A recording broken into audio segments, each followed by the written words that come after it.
Hello and welcome. It's me, Mr. Toffee, and Comicslord. We just saw the Xbox and Bethesda Game Showcase 2022. I think the year is a bit of a, not to say it's inaccurate, but a lot of the stuff they showcase are all coming out next year because, there's always a pandemic and, game development schedules having been pushed back. So obviously a lot of games are going to come out next year, but now, I think you can count the number of games that are coming out this year one hand, right? From the showcase. But there was still quite a bit coming this year, I think. Some of the smaller games, but we're still getting some stuff like this year. Not the big ones, but Definitely. We are getting this new game called High on Life, which is basically a game made by not Dan Justin Harmon, Roiland. Justin Roiland, yes, the guy who voiced Rick and Morty in the Rick and Morty cartoons. The game's coming out October 2022. I was very surprised too. This is I was surprised, like when Morty's voice came on, like, oh, this is Morty. and is actually playing a gun who speaks to you. And also, he's probably voicing the knife that you hold on the other hand as well. Yeah. So it's a first-person shooter in the. Is it still in the same universe, or it's just a completely new game? I think it's a new. It looks like a new game. Yeah, they say it's like a squanch series of games. So I'm guessing it's that style of the Morty, Justin Roiland kind of company. But I mean, they could make it like a multiverse type of thing. Like suddenly Rick and Morty like jumps in, like a cameo or something. Yeah, that could work. And the best part is this game is coming out this year. It's an Xbox Game Pass Day 1 thing coming out in October 22. So we're probably going to play that pretty soon. And for those who like Riot Games, Valorant, and League of Legends, good news. You are getting all those on Xbox Game Pass. So I think that's the first time it's actually on that console. So Valorant, League of Legends, Wild Rift, Teamfight Tactics, and what's the other one? Legends of Runeterra. Yes, the card game. Jesus Christ, how could I forget that? But generally, good news for people who actually want those games on board. I mean, you played a bit of Legends of Runeterra, right? Here and there. I did. Cool. It was pretty good. I mean, even for someone who, like me, who doesn't play League of Legends, I still enjoyed it. Okay. So you can get to play that version on Xbox with the achievements. Good news for people who actually want to play it on that console. And speaking of other surprises, Hollow Knight Silksong, Xbox Game Pass Day 1. No release date, which is probably going to piss off a lot of people still because no one knows when that game is coming out. So it's going to be all on platforms, but good to know that it's on Game Pass, but I'm still pissed off that no release date. Yeah, no release date, no release window. Yeah, anything whatnot. So it's just out there. But you know what? It's good to know that people are still working on the sequel to Hollow Knight with the new character and everything. And we've got a couple of other titles. Okay, Forza Motorsports, which is actually now Forza. They took away the number 8. I mean, there were actually 7 of these games. Yeah. So now this is the 8th one, but they took away the number 8 and it's just called Forza Motorsports for 2023. You played racing games. Thoughts about this? How it looks, how it plays? I thought it looked like they were really trying hard to one up Gran Turismo. I think that's the key thing. Yes. Yeah. Because Gran Turismo 7 just came out like a few months ago, and now they're showing this, and they're showing about all the. They've got like life damage systems on the cars in this game. I mean, it does look better than Gran Turismo in a way, I think. I think the key thing here is how it plays. I mean, it can either be similar to Gran Turismo or maybe at least give people an option to play in arcade mode, like with easier controls, like with Forza Motorsport 7 or even 6. But again, I love how it looks, don't get me wrong, but I'm more of a Forza Horizon camp guy, so I'd much rather just tear up the entire streets of whichever country I'm in to destroy everything in my path, play it like Burnout, but without the Katamari Damacy style kind of car wrecking gameplay. But you know what? I dig what Turn 10 is doing with this, so props to that. I mean, I will still play it because it's gonna be on Game Pass anyway, so it's gotta be free for me. But generally, as a racing game fan, yeah, I think a lot of gearheads that I know are gonna love this. So that's good news. I don't think Xbox is gonna cock it up and be like, hey, we're gonna put in microtransactions for this thing. Like, so if you want to pay a bunch of Microsoft space bucks for your car game, yeah, pay real money. I don't think they're gonna do that. That's just stupid. They need to actually learn the lessons that, you know, polyphony cocked up back then, like a couple of months ago, and, you know, not do that. As long as they don't do that, I think they're fine. Overwatch 2 early access October 4th. Yeah, a lot of Blizzard stuff has been showcased on the Xbox side of things because of, we all know, the buyout. That's still, the thing hasn't dried yet, but yeah, you know, they're just showcasing some stuff from Blizzard, which is Overwatch 2 early access date, and Diablo 4, which we'll get to. Diablo 4. You play a bit of Overwatch, or even Diablo for that matter?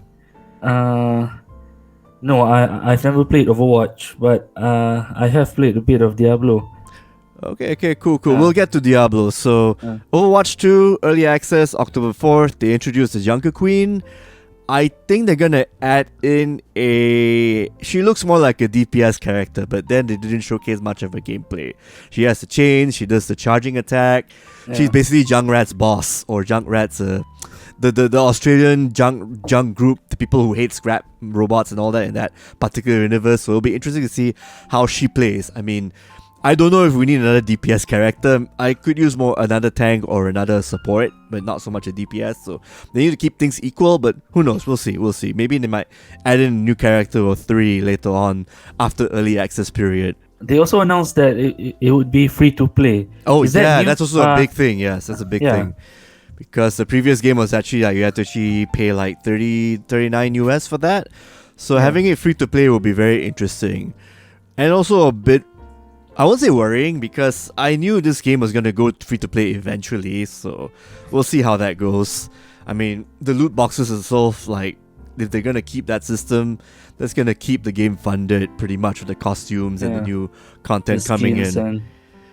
Yeah, I'm actually excited for Diablo 4. I hope that is not like what Diablo Immortal is going to be in terms of free to play. It has to be a charged game. It's got to be a 60 US kind of game. I saw the gameplay. We saw the gameplay. That looks really good. And then they introduced the class of Necromancer. I mean, as soon as I saw the first few seconds of the trailer, like, okay, that's Diablo 4. That's a Diablo game, because the Necromancer always had that specific style of his skull, shoulder pauldron and everything. And then when you mentioned the word Rathma, that's Diablo lore already. Like, your thoughts about Diablo 4 so far? I mean, you've seen previous previews, you've played the past games. Anything that you're a bit excited for or worried about for this Diablo 4? I've only played a bit of Diablo 3, I think, in the past, but I'm really looking forward to like delving into a new Diablo game, because I've never really played much of the past games. So I feel like it looks good, especially with the open world and everything. Yeah, the open world is actually interesting. Because most of the action RPGs I've played, like from Path of Exile to even Diablo 3 and Grim Dawn, they've all had segmented worlds that aren't like interstitched, like instances here and there.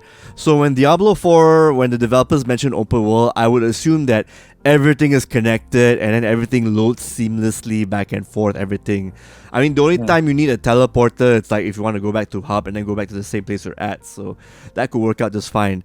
What I also like is like when you play online either by yourself or with other people in an instance, like, or in the same stage, you're gonna have like boss monsters popping up, like giant creatures, world bosses they call it, I believe, in that trailer.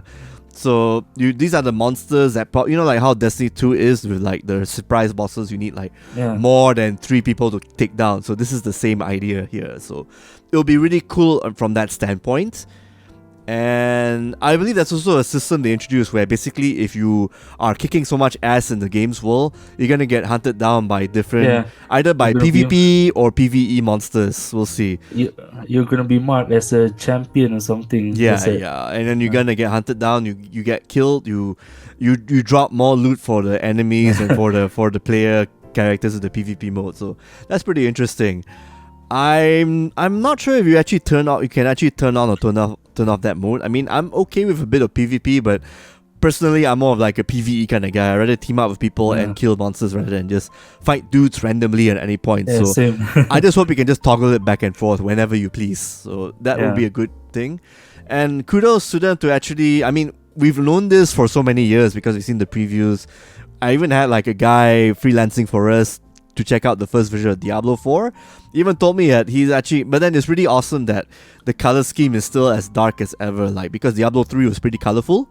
Yeah. So Diablo 4 would be like just a nice shade of like that murkiness, but also a little bit of color, especially when it comes to like the surface areas, like the plains or even like the snowy areas here and there.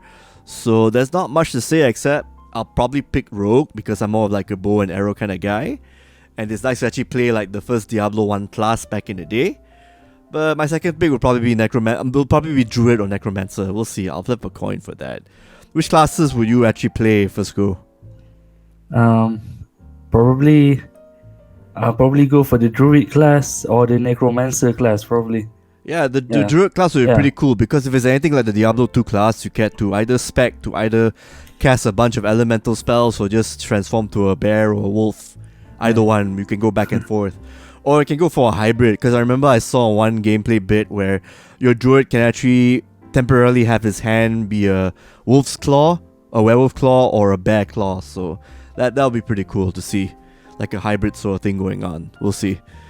And I think we saw a bunch of other different titles, which I'll go through rapid fire, like the ones you care about.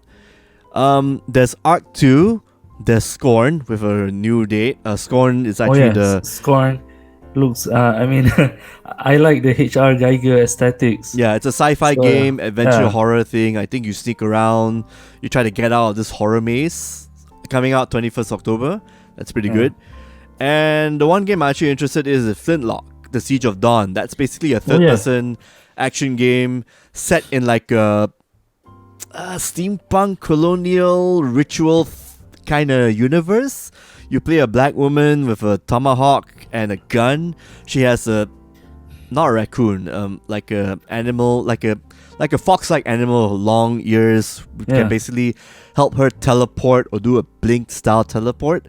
And I saw the trailer. I mean, it's still pretty early, and that could be gameplay. It did say it was gameplay, but it looked pretty good. I would actually play that. It reminded me a bit of Greedfall. I mean, Greedfall tried to do the same thing with gunpowder and magic and a fantasy like setting and stuff. Yeah, Greedfall is more of like a group-based RPG, right? Action RPG. Yeah. This one's more like a third-person action game, hack and slasher like Bayonetta or Devil May Cry. But in that magic universe with the combination of the colonial times and whatnot. So that looks pretty cool. Looking forward to that.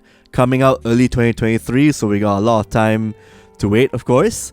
We've got Lightyear Frontier, which is basically farming with mechas. So you control a mecha, you farm things like Stardew Valley, and then you get to explore caverns with your mecha. Any thoughts about that? I mean, the mecha thing, I mean, the mecha aspect of it looks like interesting, but I'm not really into like farming games. Yeah, me too. But this one will actually make me want to actually pick it up because of the perspective and the art style and everything, and the fact that you control a mecha. I mean, it's kind of cute when the little bumper at the bottom it says Farmech, so that looks pretty cool. Let's see, and then we've got the Minecraft RTS, Minecraft Legends. I think that's going to be baby's first RTS. Yeah, but it did look quite epic, like with the art style and everything. Yeah, I wasn't really. I mean, I did enjoy the Minecraft action RPG that came out a while back. Oh yeah, was that Minecraft? What was the name of the game? I forgot too. Minecraft Dungeons or whatnot. I forgot. Oh yeah, Minecraft Dungeons. Yeah. Yeah, I think it's Dungeons. Yeah, you see, it's so forgettable. I mean, I enjoyed it for a bit, and then I totally forgot about it after that. It's just too simplistic. I think Minecraft Legends is gonna be the same thing, except more like a hero RTS, like a Dota style game, but with armies behind you, and a little bit of base building. So it's gonna be simple. Coming out spring 2023, PC, Xbox. I think it's gonna cater towards the casual market. I don't think it's for me or us, for that matter. Yeah. And there's also the Cthulhu 40 style pulp action game, a 2D game called The Last Case of Benedict Case of Fox. That looked pretty good. I think I'm Yeah. definitely gonna want to play that. You want to add on more for that? Yeah. It looked interesting. Yeah, especially I thought it would be like another Call of Cthulhu game or something, and then yeah, it's not. But yeah, Got I'm that looking whole forward to that. detective noir kind of Yeah. vibe, but with the Yeah. demons and the Cthulhu style monsters and the action going on. It's gonna be one of those. It's a Metroidvania 100%. You got a Yeah. mansion, you got the underground, you probably got more areas you gotta unlock. That looks pretty good. I just hope it controls this as good as it's mentioned. I think that's coming out spring 2023. Yeah. So looking forward to that. Actually, there's a lot of games I'm actually looking forward to. Although, again, it's coming out next year. But you know what? Them's the breaks. We've got anything else we can go through? Oh, Persona games. That's a lot of them that came out. I mean, that was my announced. Yeah, Yeah. Persona 3, 4, and 5. The revised versions. The ones that came out with the extra content. Yeah, Persona 5 Royal. Royal. Yeah. That's coming out first on the 21st of October, was it? Yeah, but Persona 5 Royal is coming out on 21st October. Yeah. I'm not sure about the other ones. The other ones are coming out later, so we'll see how that turns out. Oh. Maybe a couple of months later, who knows? I'm actually looking forward to Persona 3 because it's been Yeah. ages since I played that. It's been years since I last played it on a PSP and a Yeah. PS2. Yeah, I've only played on a Persona 3. PS2, the original version, and FES. Those Yeah, were good FES. times. Yeah. So it's good to see how that gets shown off. I mean, you get to play as the girl protagonist as well, I believe. Yeah. Yeah. But that's I hope they add they improve the the way the world I mean, because they simplified the when you're roaming around, Mhm. it looks more simplified in the PSP version, like Mhm, Persona 3 Portable compared to Persona 3 FES. So I hope they still make it more like FES than portable somehow. Okay. Yeah. Definitely. I am looking forward to the improvements for the PC and the Xbox Yeah, version of Persona 3, which I suspect is gonna come out on PlayStation anyway, either 4 or 5. Probably Yeah. under the PS Plus or individual CD digital download. It has to anyway. I mean, I hope, but Persona 4 Golden didn't come out on PlayStation. It's oh, only that's on interesting. Okay. Yeah. I mean, the new version. I mean, it only came out on PC. So yeah, we have to wait and see. Yeah, definitely. As Dusk Falls, that's coming out on 19th of July. Multi-branch narrative game focused on a desert town. That looks interesting. But then this is something that you kind of have to play for yourself, like to spend about a couple of hours with the multiple branch. Did that game interest you? I mean, with the art style, because it feels more like a motion graphic kind of style rather than actual animation. Yeah, it looks very artistic, like in a way, and I'm not sure about how the replayability of the game will be. I think it's gonna be like I hope there's an option where you can go back to the one point where you make all the multiple decisions. Like as long as they have like save points at each control point. Damn it, not control point. Like each important dramatic point, basically the story that makes the most impact in the story. So you can go back to that save and go back to that, rather than you manually saving every single slot. So I think the developers should know what they're doing if they're gonna make a replayable title like this. Let's see what we got next. Cocoon looks interesting. I think it's going for that Hyper Light Drifter kind of style. It's an Annapurna game, I believe, published Annapurna. That looks interesting. Like a little isometric kind of adventure. I mean, any thoughts about that? I mean, it looks a bit like, I'm not sure what to think yet about the game, but yeah, it looks quite interesting. I mean, it's from the person who made Limbo and Inside. Oh, okay. I did not catch that. Holy crap. Okay, thanks for bringing it up, because I love those two games to death, especially Inside with the very insane twist ending. So I think this is actually looking a bit more cheery because of the purple and the white aesthetic. A bit more sci-fi. I'm not too sure. Yeah, it looks sci-fi with aliens and like a sci-fi look to it. Yeah, I think it's cleaner. I think it's less horrifying than those last two games Yeah. the developers did. But good to know. I mean, at least the developers are changing focus. I mean, changing aesthetic. So that's nice to know. And let's just cap it off with like two bombshells that a lot of people are going to be talking about in the next couple of days. The fact that Hideo Kojima is making a game on Xbox Game Studios. Yeah. I mean, did that catch you by surprise? Or there were I think there were rumors like in the last year or so, like Kojima is making an Xbox game, but it was never confirmed like until now lah. But it's still quite surprising, especially coming off Death Stranding. Yes. Yeah. It's good to know that Kojima is actually going around to different, like he's doing something for PlayStation and now he's doing something for Xbox. So he's just gonna do the whole jump shipping thing, getting the funding from different publishers to realize his crazy dreams. So I just want this to be an entirely new IP. I mean, I was very divisive with Death Stranding. I wasn't really a fan until I played it for fun on the PC version. Then as soon as I actually played it more and more, I did like it a little bit. I mean, don't get me wrong, I still support the review we did where our good old friend Burhan, he actually reviewed the game. He thought it was terrible. I mean, I guess terrible or lacking. I'm a bit more receptive. I mean, I don't like the story 100%. I totally agree with the fact that the Kojima really needs an editor. But for the gameplay loop and everything, I get what he was doing with that. Like, you're delivering stuff, you're walking, and you can also build the bridges, and you can connect with different people online, the whole social online kind of method. That's actually kind of cool. I appreciate that a lot more. Not so much a story. So, unfortunately for Kojima, he's going to be very story narrative driven. But whatever games he does, I'm still going to be there to just check it out, you know? Just to see what... At the very least, it's nice to have authors in video games that actually are bringing in something different, no matter how divisive or batshit it gets. I mean, what do you think? I mean, are you a big Kojima fan? I mean, do you even like Kojima stuff prior?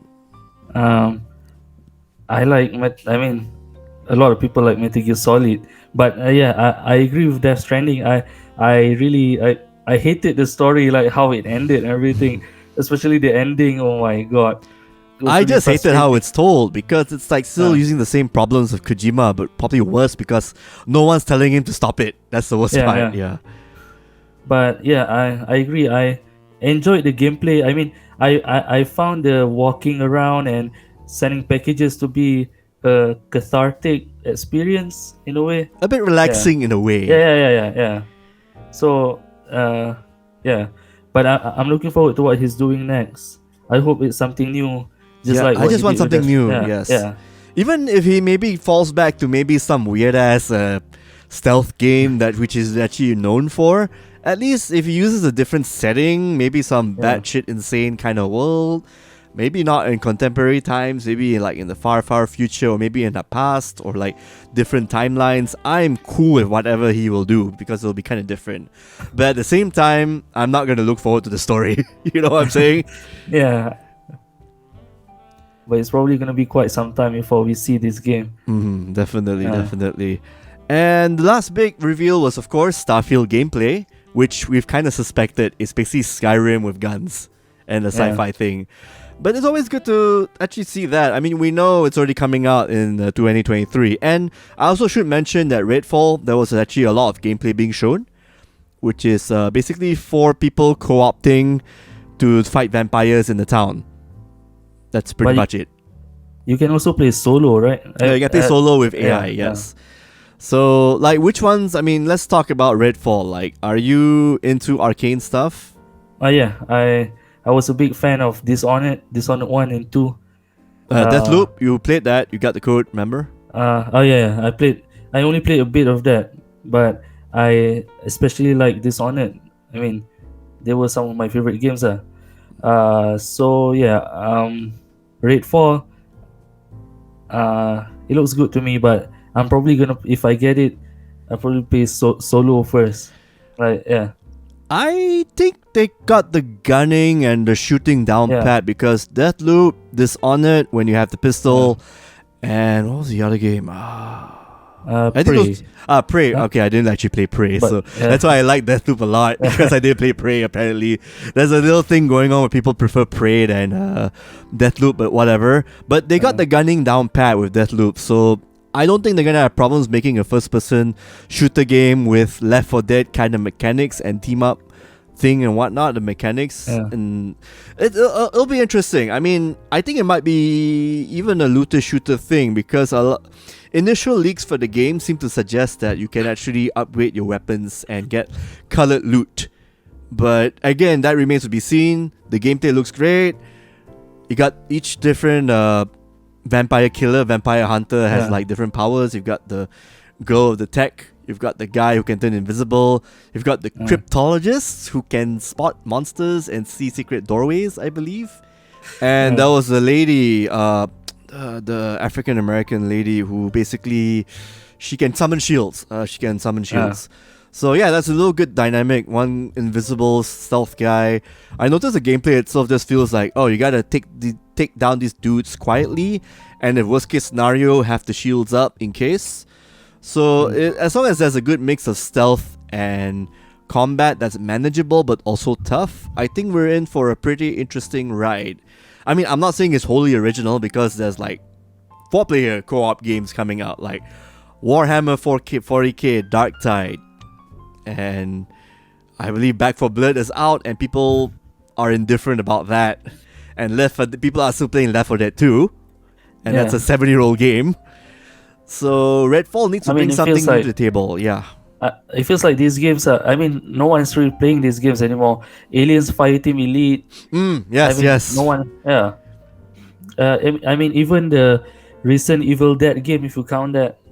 Oh my god, that's too many of. Yeah. Oh my god, you just reminded me. Evil Dead, kind of fun, but I think it's meant for Evil Dead fans and actual people who are into the 4VE kind of gameplay. Yeah. So I hope Redfall can solve that problem where it just has to be different, has to be tight, has to be more action-packed than all of its contemporaries. Basically, if you have gameplay that's better than Left 4 Dead 2, I think you're good.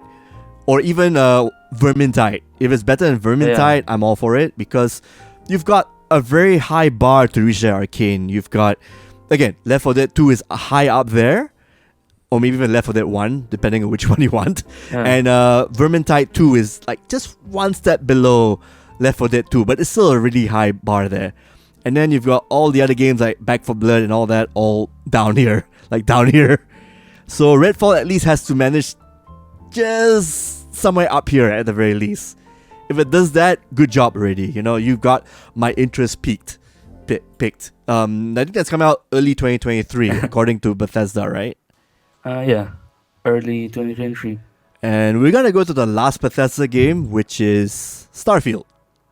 Yeah, like we said, the gameplay looks interesting. Again, first-person action RPG with guns, joining factions.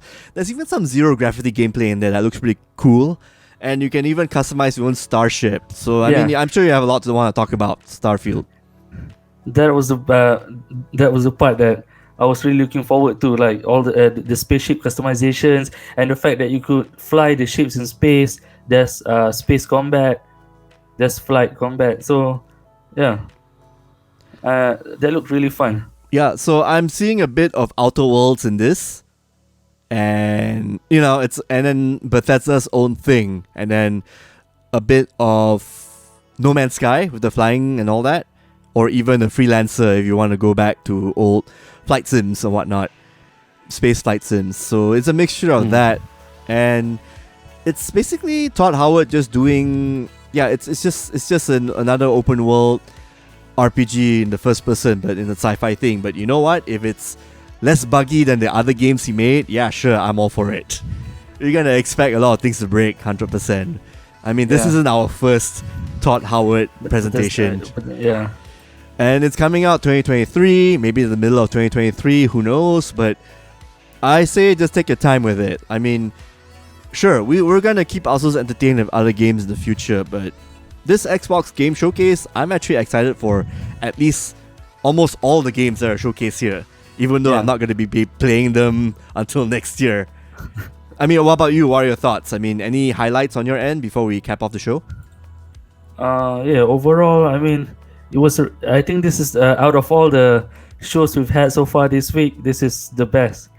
I mean, in terms of almost every, I like the pacing of it. I mean, it was 1 hour and a half, but almost every game was like something to look forward to instead of just another reveal or just a quick. And it was pretty detailed, definitely. Yeah, and we got gameplay for most of them, so that was great.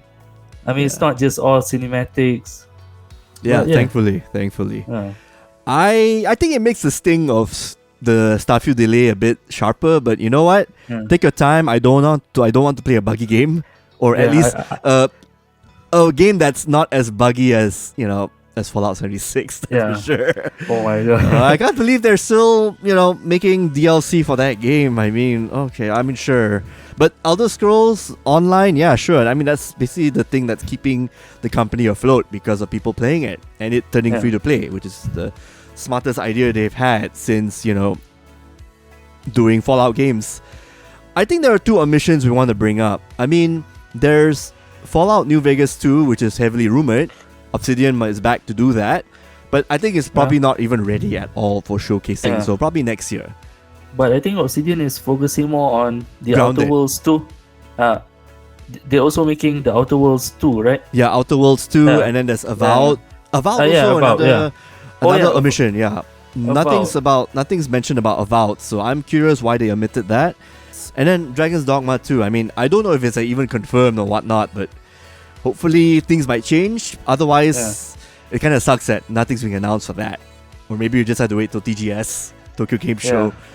But in any case, I'm happy with what's happening here, especially with the Starfield and the Diablo 4, announcement reveal and whatnot. So it's good. I'm a sated man. Are you also happy as well? Yeah, I'm also happy with this. Watching this made me want to get an Xbox. All right, good to know. And that is it for our show. Thanks again for joining me, Comicslord. This is me, Mr. Toffee. Gonna be signing out. If you like this content, do like and subscribe to this YouTube channel. Smash that notification icon, it helps us a lot. And that is it. Peace out.